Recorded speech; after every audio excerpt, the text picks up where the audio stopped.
A new twist this morning in the case of a missing Spring Hill man. Paul Marvella disappeared more than a week ago as he was driving back from Jacksonville to Hernando County. Well, now investigators have found the SUV that Marvella was driving, but still no trace of Marvella himself.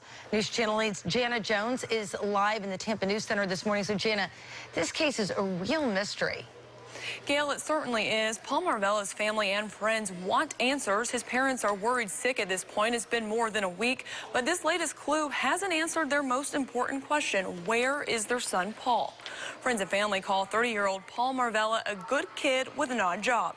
He delivers cadavers for a funeral home.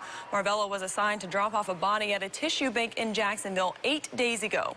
Here's what we know so far. He made that delivery, then he ate at a local Zaxby's that evening. At around midnight, Marvella called his girlfriend. She said he had made it to Stark and told her he'd see her soon. He hasn't been seen since. Then on Saturday, 7 days after Marvella disappeared, deputies found the SUV he was driving, and it was abandoned in Alachua County. But there was no sign of the missing man. We spoke with Marvella's parents just a few days ago. Just need to find him, and that's where we're asking the public, please, anybody, 911 or the sheriffs. Marvella's parents have retraced and retracked their son's drive. Still no answers or clues as to what could have happened to their son. Again, if you know anything, you are asked to call the police. Gail? All right, thank you, Jan.